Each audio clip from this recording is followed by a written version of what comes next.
On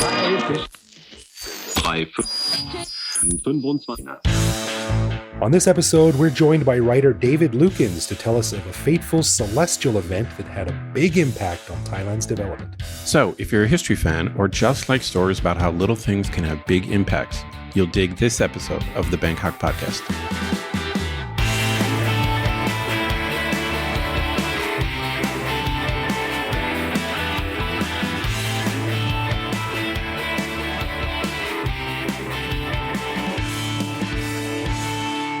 Sawadee krap and welcome to the Bangkok podcast. My name is Greg Jorgensen, a Canadian who came to Thailand in 2001, got my first phone in 2004, and I'm really trying hard to remember how in the hell I managed to survive for those 3 years. And I'm Ed Knuth, an American who came to Thailand on a one-year teaching contract 20 years ago, fell in love with struggling to talk to Thai people in Thai while they struggled to talk to me in English, so I never left. It's such a funny situation to find yourself in.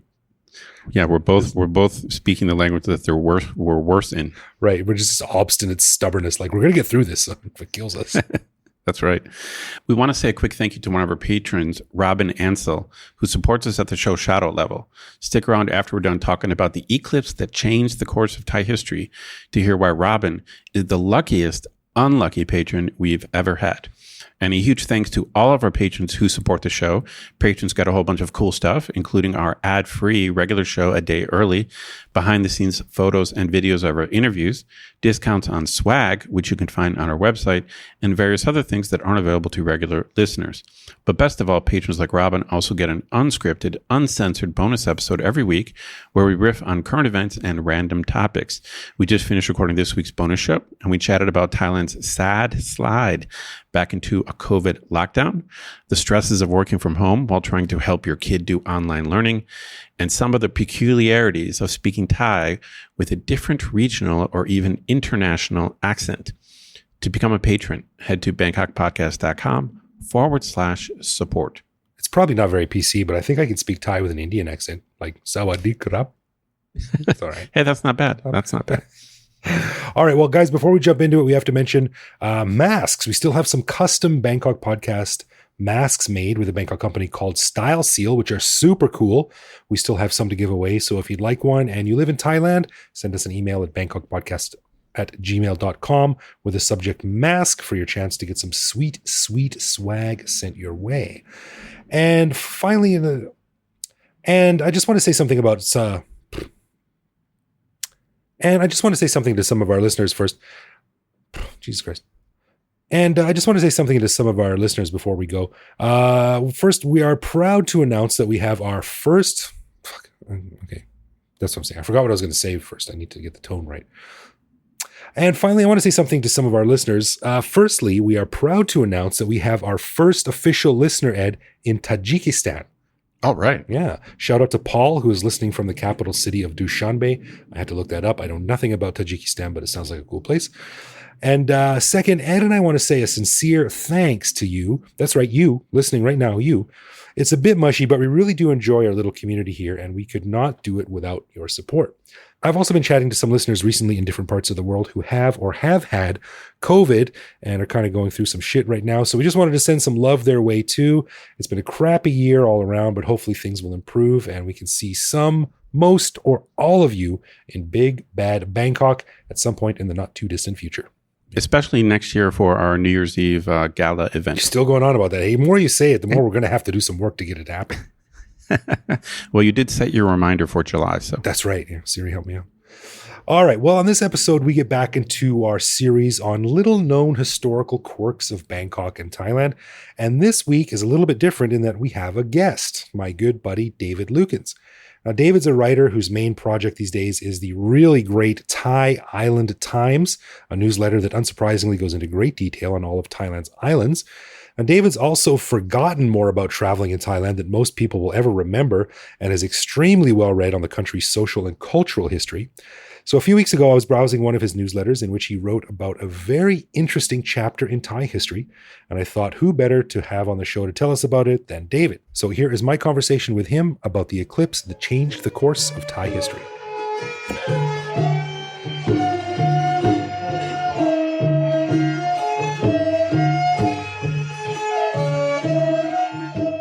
All right. Well, we're here with the man himself, Mr. David Lukens, an old pal of mine, a longtime podcast listener, and one of our patrons. Thank you, sir, for supporting the show. But thank you for coming on, and welcome to the Bangkok podcast. Thanks for having me. First time as a guest. But not the last, right? It's an honor to be here. Well, we're happy to have you. So we have done a series of shows in the past that we call Bangkok History Highlight. And it's a series that I'm really psyched for because I'm a history nerd. And I love finding out like these sort of lesser known elements and aspects of the history of Thailand and Bangkok that might not have been talked about or as well known as I think they should be. I like to talk about them. And I was reading your excellent newsletter that you send out, Thai Island Times, that everyone should get on Substack if they are interested in Thailand and the beaches in Thailand. What's the address where they can find that? ThaiIslandTimes.substack.com. Yeah. Okay. Cool. How often do you send that out? Every week? Every week. Yeah. I try for every week. Okay. It's free. So, Yeah. I don't always keep to a rigid schedule, but I try to get something out every week. Sometimes a couple times a week. Sometimes I take a break. Nice. Well, it's a great resource. And anyone out there, if you want to check it out and get more information on Thai islands, because no one's traveled on the islands as much as you have. You're the most island traveled person I know. So I was reading one of the recent issues, and there was a great story you mentioned in there, and I thought it would be perfect for one of these Bangkok History Highlight series. And I thought, well, let's just get David on the show. And this was basically, could sum it up as the eclipse that changed the course of Thai history. And I just thought it was a fascinating story. So let's talk about this. Now, this happened back in the sort of mid 1800s. Yeah, August 18th, 1868 was the day of the total eclipse. Okay, total eclipse. So where are we? What's going on in 1860s Siam? Yeah, okay. Well, it's a much different place than Thailand is today. King Mongkut was the king. He came to the throne in 1851. This King Rama IV. King Rama IV, yeah. He came into a Siam there were no roads. The first road in Bangkok, Chulan Krung Road, was built on the direction of King Mongkut in 1861, I think. To keep the uppity Westerners happy. Right, yeah, that's right. Yeah. They helped him, to build the road. John Alabaster, actually. I remember we went to that Protestant cemetery that one time. Yeah. He was kind of oversaw that project. Oh, cool. But yeah, it was mostly, jungle. Travel into Siam would have, taken a long time, done by rivers and, elephant back even in a lot of, up in the mountains and stuff. Right. It was a transitionary period in the history of Siam. The British and French were both already in the region and had been there for quite a while, and they were, gathering strength, I guess you could say. But the colonialism in mainland Southeast Asia had yet to really reach its peak, which came a bit later in 1890s, early 1900s. Okay. So it was before the period when, King Chulalongkorn, who was the next king, really kind of negotiating in order to, maintain the sovereignty of Siam. King Mongkut didn't have to do too much of that. He was on really good terms with the foreign powers, and he was actually good friends with a lot of the missionaries and different diplomats and people who were there from abroad. Mm-hmm. But in terms of where Siam was at in terms of its worldview, which is sort of what a lot of this story gets at, is at that time Mongkut says that he, by his own calculations, this is a guy with real passion for astronomy and calculating the movement of celestial bodies and the stars and astrology and that kind of thing. He had, he says, by his own calculations, figured out that the Earth was round in 1836 when he was a monk. He was a monk for 27 years before he became king, which was quite a bit ways before the missionaries really started to come and push that idea. It happened a bit later. Interesting. So he was considered a progressive in his time, especially in terms of the sciences. He firmly believed that the Earth was round, which was a really controversial idea at the time. Even back in the mid 1800s. Yeah, in Siam, Siam didn't have a real long history of mapping. Like, the worldview really of Siam up until around that time was based on the Tripum, which is like a Buddhist diagram. It's a Buddhist conception of essentially, it's a worldview, but mainly a spiritual worldview. There's 31 levels in the tripum. The human level is like the one. It's like the extra level, so to speak. I mean, it's, well, not the extra one, but it is one of the levels, right? Okay. It's the only level that from where you can reach enlightenment in the Buddhist view. But it's one of many levels. Other levels, you go all the way down to like the lowest hells and, these terrible hell worlds. And then there's like the level of animals, and Right. and then above humans, there's all these levels of like deities and like devas, and basically where it's very pleasurable and, a nice place to be. The tripum also, there's a sort of a physical element to it. Like it includes like the human continent and the heavenly forest. Oh, okay. And, there are oceans, but it's not based on actual geography of the earth, really. It's based on, it's a spiritual, Right. really diagram worldview. So their concept of the physical world, the planet Earth, and how we exist on it and in it, really was sort of inspired and dictated by more esoteric spiritual concepts rather than hard science. Yeah, exactly. Okay. So Mongkut, as a Buddhist monk, he learned all about the tripum. And, while he was a monk, he was actually the first abbot of Wat Pah Wani Wet in Bangkok, which is still a prominent temple right around the corner from Khao San Road. And while he was there, he studied the tripum. He studied all sorts of things from Buddhism, like the Abhidhamma, which is all the like psychological stuff in Buddhism. And, he also studied astrology from the Siamese side, but then he also studied like English language and Latin language and astronomy and geography. Dude is a Renaissance man. Yeah, he really was. Yeah. And also we should, I really want to clarify here, because a lot of people have trouble with these two terms. Astronomy is the scientific study of the cosmos. Astrology is the art, quote unquote, of reading the stars in terms of like, the horoscopes and reading your future and stuff like that. So yeah, a lot of people, when I say like, for me, I wanted to be an astronomer when I was a kid, and sometimes be like, oh yeah, I love astrology too. And I'm like, not the same thing. So they're very different things. But at the time, in Siam, astrology was a very legit science. Yeah. It still is really popular in Thailand.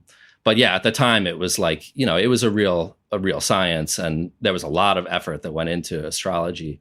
So what Mongkut, in studying both the Western, astronomical methods and also the Siamese astrology, he had gotten really good at doing calculations himself in terms of, where the planets move and all that. Right.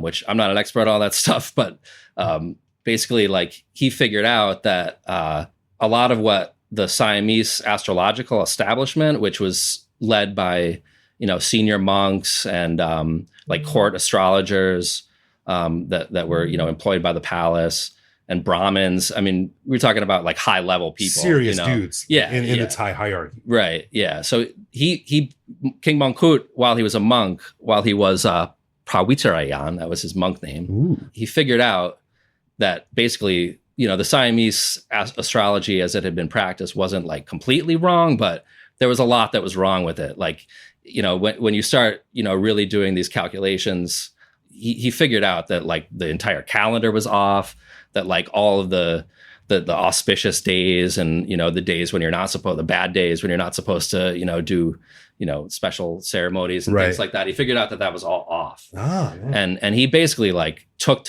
these guys to task, these like the astrology establishment. And he was really critical. And, especially by the time he became king, I mean, you really had to be someone like a king to be in a position to kind of challenge, this like super powerful, like these Brahmin priests. They were legit high level guys. Like, you couldn't just challenge their authority. Right. Yeah. Unless you're king. Right. So, he really used that to challenge them, and redid the whole Thai calendar, restructured it so that it was all correct. And he even he figured out that the horoscope of Bangkok, which is, written under the city pillar, that it like conflicted with his horoscope, and he had it dug up and No way. and changed, so because he thought that there might be like disaster in his reign because they conflicted. And yeah, no so small undertaking. Yeah, I mean, yeah, he was. I mean, this is not a guy who was just like coasting, or through the his job. I mean, he really cared about getting things right. Like, Wow. he had a sharp mind. He had a real kind of fierce intellect, and he was really critical of people who refused to accept these sciences that he had really already come to accept years earlier. Right. Okay. People on that, obviously even now people have a hard time giving up views that they think are, Sure. like that are entrenched and everything. So We've done shows on this before about astrology and tarot cards and fortune telling and stuff. And a lot of ties, the general consensus seems to be like, well, it can't really hurt. I don't think a lot of ties really believe it, but it's still a huge part of a lot of ties' lives. They take it sort of as serious advice. Right. Yeah. Not maybe like scripture, but Yeah. sure, let's go see a fortune teller. Yeah. And I would say back then, Right. multiply that by 100 or something. Sure. It was a big deal. So that's kind of the backdrop of the whole eclipse story. Yeah. So King Mongkut, basically, he spent his whole life, and I should say, a lot of the information that I talking about here comes from this book, Siam Mapped: A History of the Geobody of a Nation by Thongchai Winichakun. He's a Thai historian, works at the University of Wisconsin-Madison. It's a really good book, Siam Mapped. I had heard about this story before, and I'd been to the Wako Beach before in Prachuap, but this book really drives home the point of how pivotal this moment was historically, the moment of this eclipse. But back then, it was like a lot of people in Siam didn't even, probably most people, including like a lot of the noblemen and the aristocracy, like didn't believe that the Earth was round. Didn't believe in like the real basics of the solar system and stuff that King Mongkut, being a astronomer, he had stargazing domes put in his summer palace on Kawang in Petbury, Okay. which you can still go there. It's a historical park now. So the eclipse was coming up, Right. Yeah. and he was like, I got to see this. Right. Well, the way Thongchai puts it in the book is that there was subtle challenges, like from the establishment, the astrological establishment. I mean, Mongkut being king, these astrologers probably couldn't like outwardly, overtly challenge him on his, forecast for the eclipse and stuff.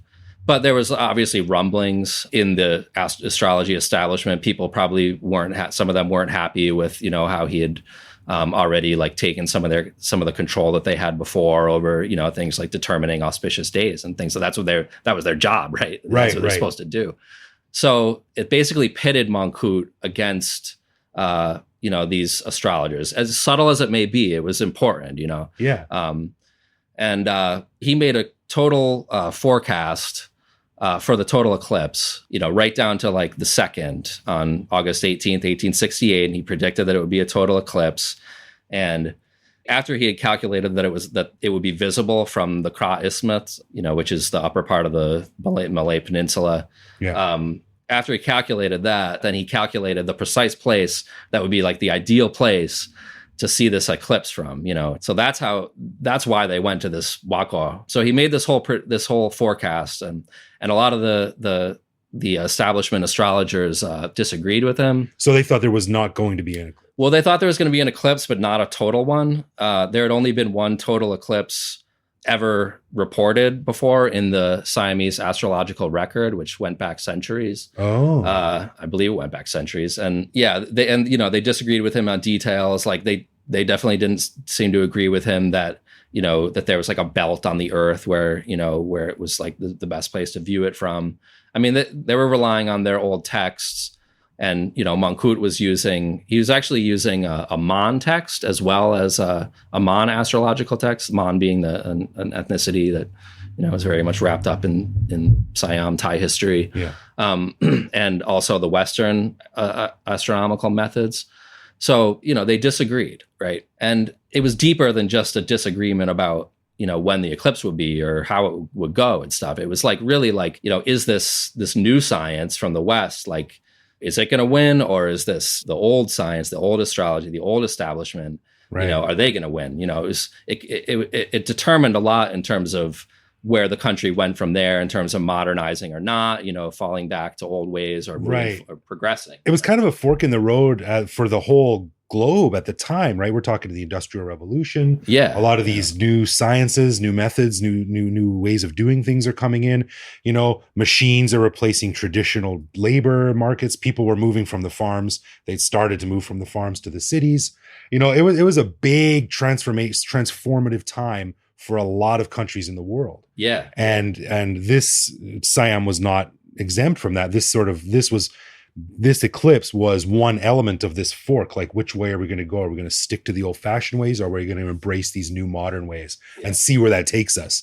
Right. And like with any new modern technology that comes in, there's always people left behind. Right. And I guess these court astrologers and were wrapped up in that as well. Yeah. Like you said, they realized that like, hey, this is our job. And if this sort of replaces us, we're out of a job. Yeah. Not only a job, but an esteemed position in Thai society. Yeah. They ended up in a pretty undesirable position to be in, because you've got your entrenched beliefs that basically your whole career is based on, versus this king who's your ruler, who's telling you that you're wrong and I'm right. And I mean, and there was a lot, that's other side, the old fashioned side, they had a lot of power, Yeah. So in the lead up to the eclipse, King Mongkut, there's actually one quote that I want to read from Thong Chai's book. Yeah. That shows, how difficult his position was between these two positions. It says it is not hard to imagine his isolation and the pressure created upon him as he took the risk of putting his royal credibility into the confrontation. Right, right. So, he was taking a risk, but he was confident. I mean, he had been doing this for a long time and he was confident. So he organized this into a big event. Actually, I think Thong Chai in the book says that it was probably the biggest astronomical observation ever in like this region, meaning, Southeast Asia to date. There's never been anything like this, right? Really before or since then or after then. Right. So he organized this big thing. He invited a bunch of French and British. One of the head guys from, I forget his name, one of the head guys from Singapore, from the British Empire in Singapore, came up for it. And then, a bunch of Siamese came down with him. And, being the king, they were going to go to this place. It was basically like, there was a village, I guess, nearby, but, mostly it was just forest around there. There wasn't really anything there. Wagor Beach, this is Wagor Beach I'm talking about. It's a beach down in Prachuap Khiri Khan province. It's about 10 kilometers south of Prachuap Khiri Khan town, the capital now. So, at that time, it was pretty far from Bangkok, when you didn't have like cars and stuff. Yeah, that must have been a hell of a trip, right? Right, yeah. So they built like pavilions and cabins and they did it up. Like it was a big like VIP event, dignitaries from overseas, right, etc. Yeah. I mean, there was like at least a dozen, British and at least a dozen French, and they brought, they had like astronomical experts from their sides that brought like astronomical instruments down. And right. I just checked on a map. Prachuap Khiri Khan is a 3.5 hour drive from Bangkok. Yeah. That must have taken a week or more back in the day. So anyway, they get down there, like it's this big lavish thing. Like they even brought ice. Slabs of ice in, which was like a big luxury at the time. Sure. To keep everyone cool, they brought ice, and you can picture that there would have been people fanning the king and fanning his son. His son Chulalongkorn that's his heir, was 15 years old. He was future there. King Rama V. Right. Yeah. Also, I'm sorry I keep breaking in here, but a side note, I kind of really interested in the whole ice in Thailand history. There was no electricity back then, so they couldn't make ice. That technology didn't exist. Ice had to be imported from, Russia, from Siberia, right? On boats. It was a big deal. Yeah, right. Huge slabs of it, so it doesn't melt. Right, and it was packed in sawdust on these boats. That's how they insulated it and kept it from melting on these boats. Yeah. Anyway, sorry. Yeah. So the ice is coming up to the beach. There's probably a bartender there or something. I mean, I don't know. It's a big deal. And so the day of the eclipse comes, August 18th, 1868. And, it's August in Prachuap. If you've ever been in August in Prachuap, it's, cloudy, right? It's almost always cloudy in August. Oh, okay. So it was cloudy on this day. It was completely overcast for the whole day, like through into the afternoon. There was clouds blocking the sun. No one could see the sun. Like it looked like the whole thing was going to be a failure. There would be no evidence one way or another of who was right and who was wrong in terms of how the eclipse went and everything. And then, like right before the eclipse was going to happen, the clouds parted and everyone saw it, like perfectly, saw this like full total solar eclipse. Just when he predicted it would start. Exactly, down to the detail. He predicted it completely correctly. And after that, the Europeans were kind of playing with their instruments and stuff. And I'm just going to take a little sidebar here. Another part of, King Mongkut, he's considered like the father of science and technology in Thailand. But he also, the other real legacy of his reign and his life was reforming Buddhism. Oh, okay. He founded the Thamayut sect, which is an order, Buddhist order, Theravada Buddhism in Thailand, which is still one of the two main orders of monks, along with the Mahanikai in Thailand now. He basically, that was about reestablishing the Buddhism in the country to make it more in line with the original teachings of the Buddha. He thought that that a lot of monks had kind of been playing fast and loose with the Dharma and things like that. So it was based on like the Vinaya, which is like the code of conduct for monks, and it involves ethics and morality. And he wanted people to start following that more closely. Well, at least monastics, right? To start following that more closely. So he was really he was devoted to these Western sciences, but he was also really devoted to Buddhism. Like there's an interesting story when he would have missionaries, come, when he was abbot of Wat Bawan, he would have missionaries. He invited them to come and give like Christian sermons. Really? Yeah. And he really like contemplated Christian teachings. I mean, there were all these missionaries in Siam that were trying to convert people. And, right. People probably were trying to convert him, in some ways. I mean, maybe not so directly, but he could have been a modern day Constantine. Yeah. I mean, that was the hope, like, that you could turn the king of Siam to become a Christian. Right. That was the hope of the missionaries. And there was a missionary, Dan Beach Bradley. He was one of the real prominent missionaries at the time. He would give these sermons at Wat Bawan, and part of his whole strategy in trying to convert Siamese people to Christianity was to say, look at these science, look at the science that we brought from the West. Like here's this Mongkut figure who's this prominent figure, everyone respects him and stuff, and he completely believes in our science. So if our science is right, then our religion must be right too. Very tricky, Dan Beach Bradley. Well, the clever one was Mongkut, because he really turned that argument on its head. I mean, he studied the Bible. He admired the moral side, the moral teachings of Christianity, and which a lot of that falls in line with Buddhist moral teachings. Sure. But then he read like the story of creation, of how the earth was created in, I don't know, 10 days or 6 days, whatever it is. I think it's 7. 7, yeah, you 7. Heathen. Yeah. Even I know that. A godless person like me. Yeah. So he read that and he was like, well, you brought all this science, like all your own science proves all this wrong. It's like, zing. Which is like, which is a lot of people like myself, like I'm into Buddhism. And that was one of the things that drew me to it was, that Buddhist teachings, really, there's not much about it that, you can look at and say that it disagrees with, modern science. Right.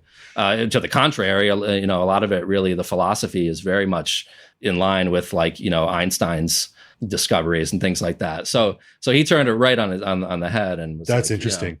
Yeah. I happen to know the name Dan Beach Bradley because he was the guy that wrote the first Thai English dictionary, if I'm not mistaken, because another frequent guest on the show, our buddy Ricker, who's the Thai linguist. Yeah. His profile picture on a lot of his social media is Dan Beach Bradley, because Ricker is idolizes might be the wrong word, but he sort of like looks up at this guy as like a real trailblazer because he wrote the first Thai English dictionary. Yeah. He seems like he was quite a personality in early Siam. Important guy either way if he's sort of rapid with the game. Yeah, for sure. Yeah. Okay. But so anyway, so just to finish the Wago story, so I took that sidetrack in order to explain the end of the Wago, or almost the end of the Wago story.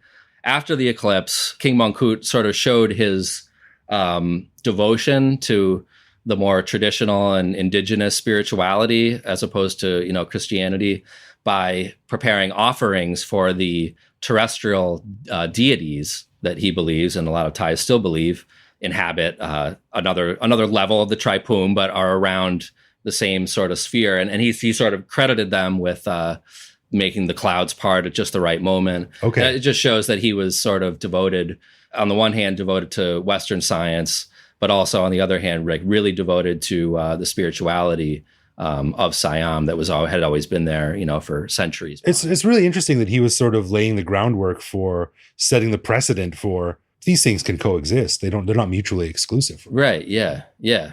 I think it's so amazing. It gives me goosebumps, honestly, like thinking about it, because it's just such a, when you look at Thailand today, it's still, Thailand has respect for science now, for sure. And, but also respect for Buddhism, Right. That's one of the things that makes it such a sort of an intoxicating, attractive culture for a lot of people, especially Westerners like us who live here, is just this really crazy mix of modern and ancient and all these influences from all over Southeast Asia. It's really, really interesting. Yeah. Yeah. And and Mongkut, and what a lot of like historians and people say about Thailand is that they've always kind of taken what fit them from the West, but also kept, what they liked from their own history. So much like they have Thai style democracy, they now have Thai style astronomy. Yeah.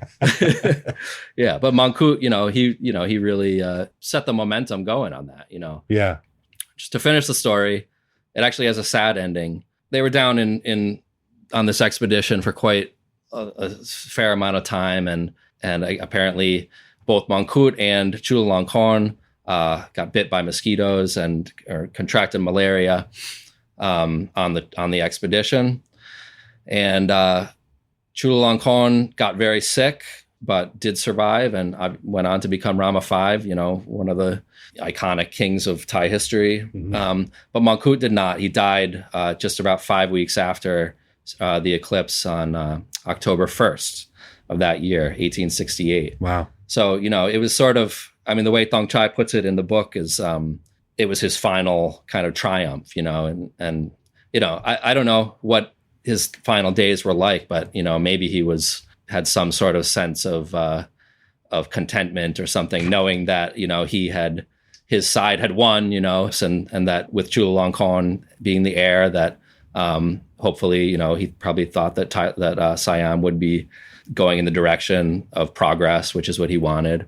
Well, it did, right? And I don't think I'm talking out of line to assume that probably Chulalongkorn was greatly inspired by his father and what he did, because he's most well known, or very well known at least, King Rama V, as being like the most traveled Thai monarch up until that point. He was very close with European monarchy. Yeah. He brought a lot of Western influences and fashion and traditions back to Siam, which exists to this day.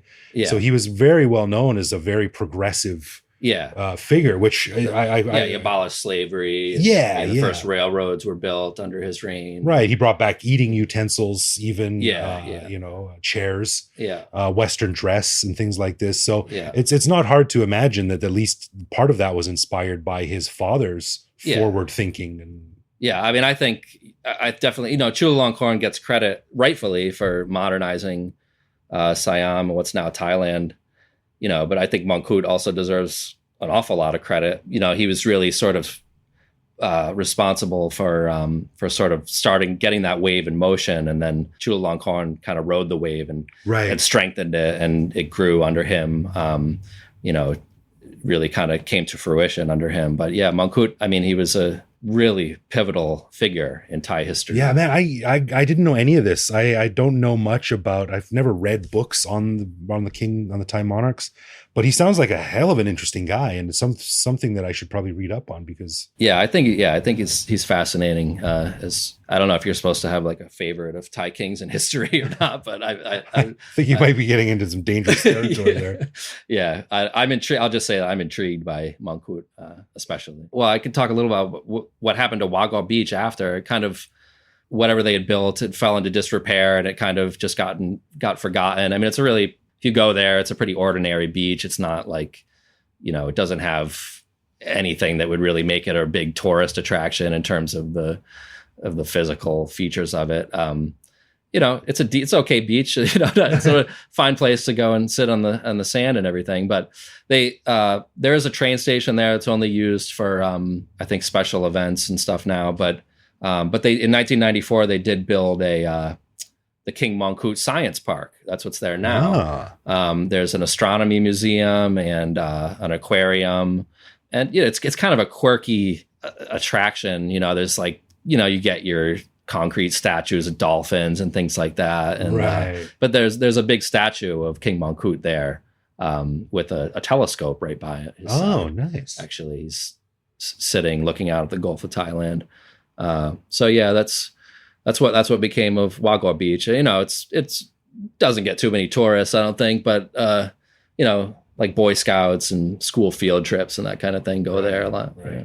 And inquisitive, curious foreigners who want to look up this stuff. I went there last year for the first time, and before I had read this book, and I had known a little bit about this story, but definitely the momentousness of it hadn't, I didn't understand it. I wish I would have better understood it when I went there. There's some information on it in English at the museum and stuff, but it's not quite as well articulated as the book Siam mapped. Well, it's a hell of an interesting story, man. And it's funny how these like little quirks and eddies in history can have big effects and big influence on modern life. And this is certainly one of them. So it's fascinating to see. And kudos to you for reading and researching and traveling so much. Because like I said, you travel more than anyone I know. You've been to every corner of the country and every island and every beach as well. Not quite. Not yet. Trying to get to every island, actually. Yeah. But. Well, thanks so much, man. That was a super interesting story. I love stuff like that. I find it fascinating. Yeah, thank you. Yeah. So where can people, again, just as we're finishing, where can people find out more about Mr. David Lukens? I wrote for Travelfish. I still contribute to Travelfish and was a staff writer for them for 7 years. A lot of what I've written is on travelfish.org. I know you've had Stuart McDonald on the show before. Good friend of ours.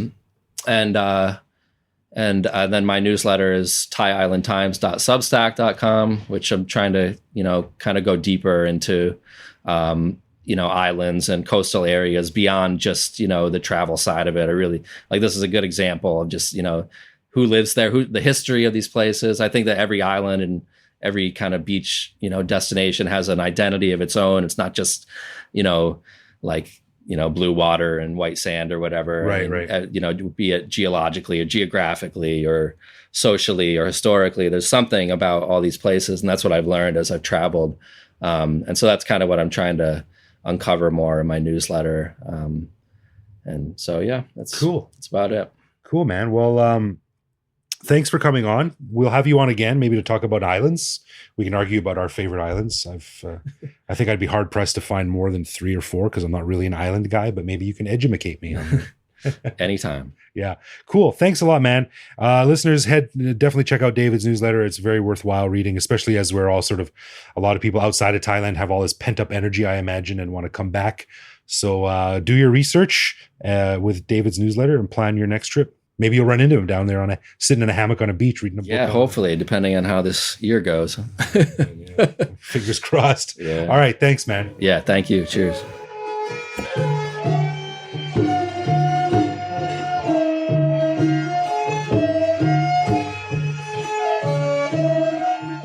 Dude, I'm so glad you decided to have this topic, and David is the perfect guy to do it because I've known about this story for a long time, and I use it in my critical thinking class to talk about the rise of science in Thailand. So David knows it better than I do and added some facts, but I just love the story. Added some facts. I just talk about superstition in my class, but added some facts that I didn't know. Okay. I mean, I do include some facts in my story. That's good.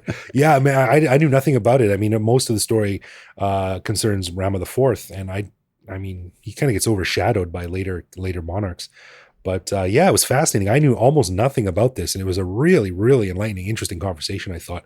And interesting how one of these just random little events can ripple out through time. It's a bit cliche to say, but it's true, and have big impacts.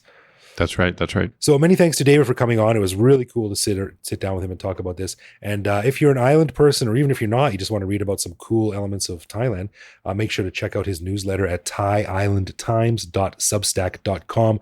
No one knows the islands of Thailand better than him, and it's a great resource to plan your trip, because I know a lot of people want to head back here as soon as they can. So thanks, David. It was great talking to you.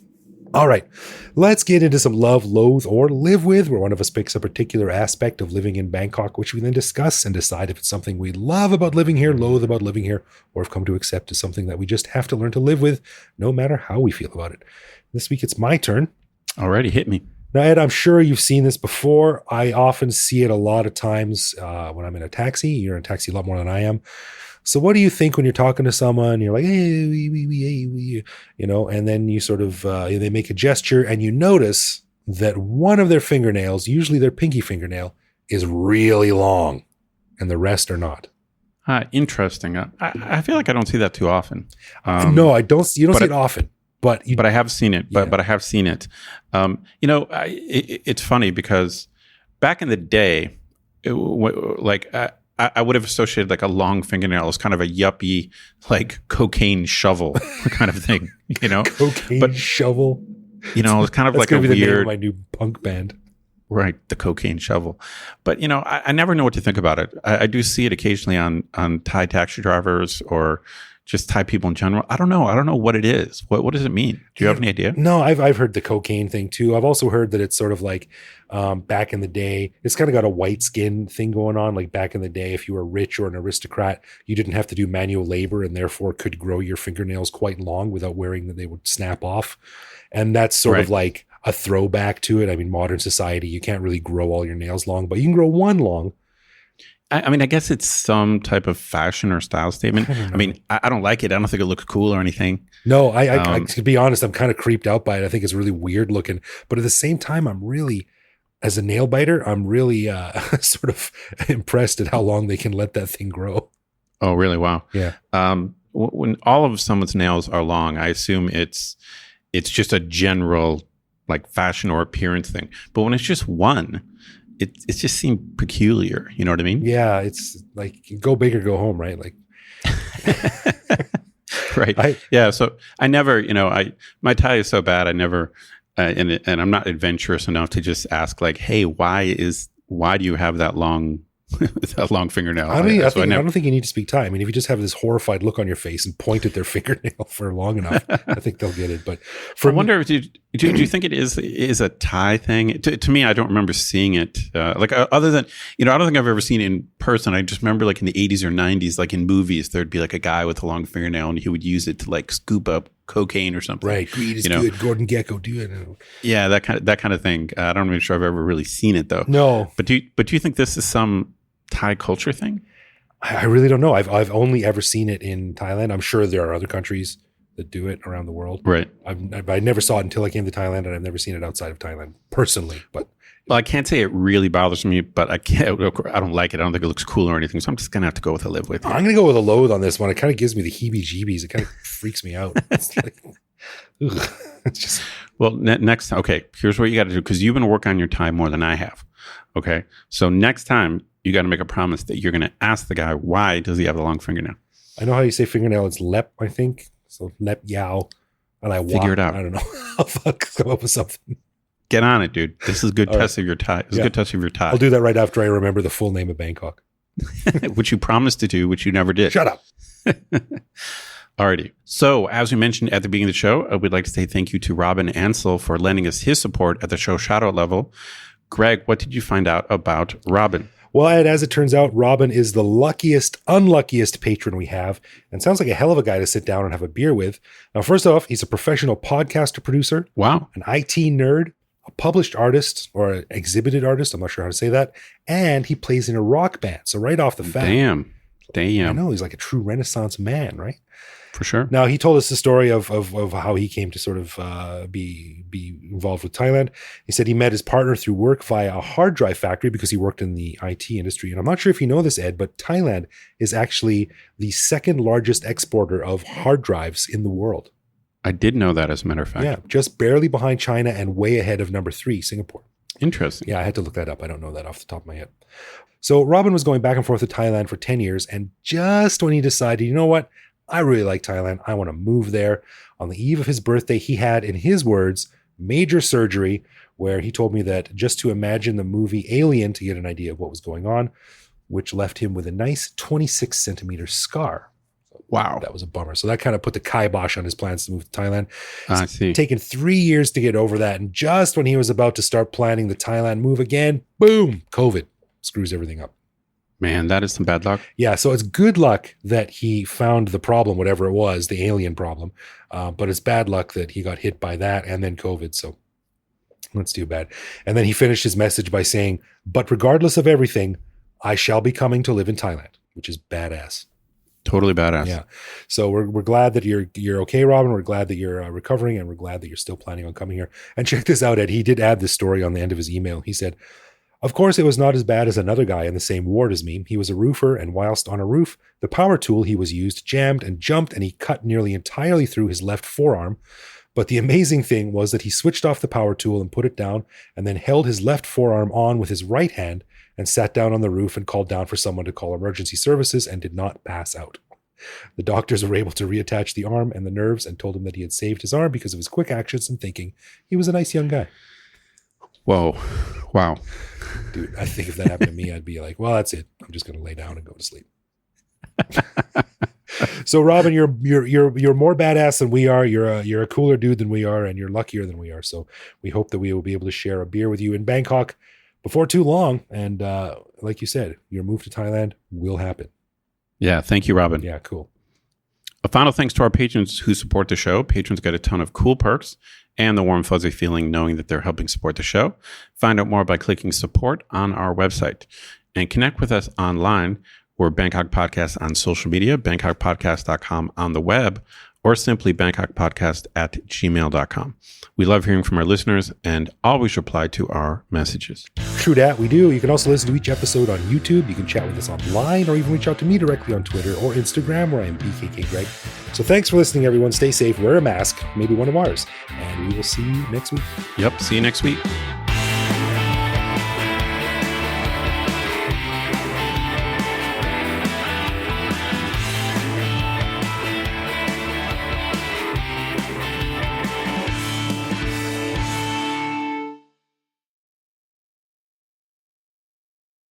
Which is it's a Buddhist, basically a diagram of